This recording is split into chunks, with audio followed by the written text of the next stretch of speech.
Baik, Assalamualaikum warahmatullahi wabarakatuh. Terima kasih teman-teman semuanya. Di sini kita akan membahas tentang pengembangan spesifikasi tes. Kami dari kelompok 2 yang beranggotakan saya, Khairul Wijaya, NIM 410141935. Yang kedua, Diva Lutfiah Amalia, NIM 410141909. Yang ketiga, Karisma Rizkandi, NIM 41014199115.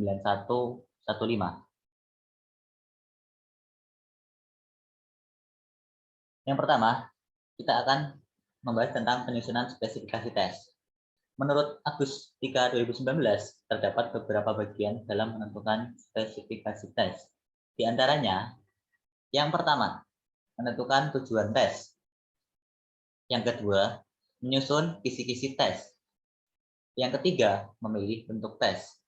Yang keempat, menentukan panjang tes. Di sini nanti kita akan membahas satu persatu ya. Oke, lanjut. Kita akan membahas yang pertama, yaitu tentang menentukan tujuan tes.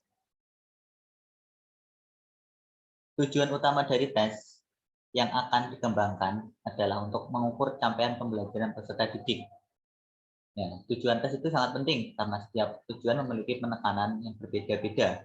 Misalnya untuk tujuan tes prestasi belajar, diagnostik, atau seleksi. Jadi ketika kita membuat suatu tes, kita harus menentukan tujuannya dulu. Seperti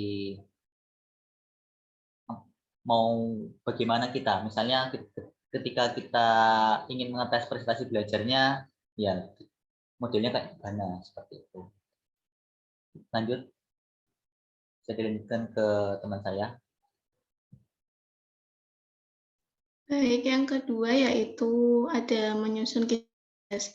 Nah, di sini kisi-kisi memiliki definisi adalah suatu format atau matriks yang memuat informasi yang dapat dijadikan pedoman untuk menulis tes atau merakit tes. Kisi-kisi juga dapat diartikan sebagai tes blueprint atau table of specification yang merupakan deskripsi kompetensi dan materi yang akan diujikan.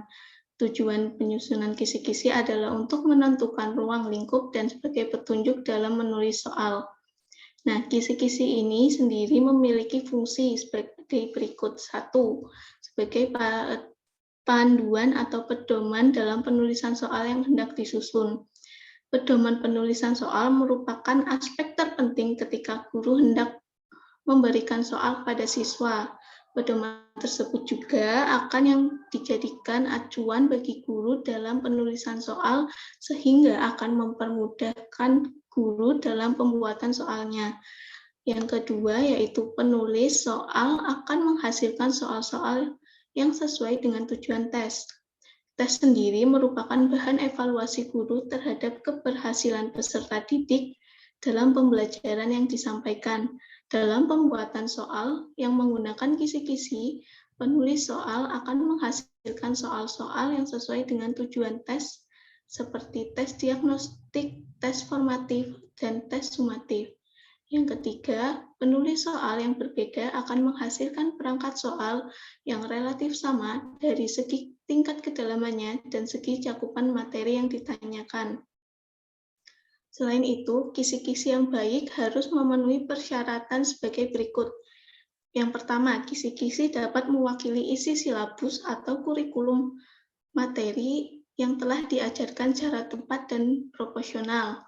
Yang kedua, komponen-komponennya diuraikan secara rinci, jelas, dan mudah dipahami. Yang ketiga, materi yang hendak ditanyakan dapat dibuatkan soalnya. Nah, untuk merumuskan indikator dengan tepat, harus memperhatikan materi yang akan diujikan, indikator pembelajaran, kompetensi dasar, dan standar kompetensi. Indikator yang baik dirumuskan secara singkat dan jelas. Namun, ada beberapa syarat indikator yang baik seperti berikut. Pertama, menggunakan kata kerja operasional yang tepat. Kedua, menggunakan satu kata kerja operasional untuk soal objektif dan satu atau lebih kata kerja operasional untuk soal uraian atau tes perbuatan. Yang ketiga, dapat dibuatkan soal atau pengecohnya untuk soal pilihan ganda. Secara umum, tidak ada format untuk kisi-kisi soal. Tapi ada beberapa komponen yang harus ada di kisi-kisi soal. Komponen-komponen ini dapat dihimpun menjadi dua kelompok, yaitu kelompok identitas dan kelompok matriks. Komponen-komponen yang biasa digunakan dalam penyusunan kisi-kisi tes prestasi belajar adalah sebagai berikut. Yang pertama, identitas yang terdiri dari nama sekolah, kelas atau semester, mata pelajaran, dan alokasi waktu. Yang kedua, penjabaran kompetensi dasar dan indikator pencapaian kompetensi. Yang ketiga, tabulasi yang berisikan nomor putih soal, indikator pencapaian kompetensi, indikator kemampuan, dan bentuk soal. Selanjutnya akan dijelaskan oleh teman saya, Reska.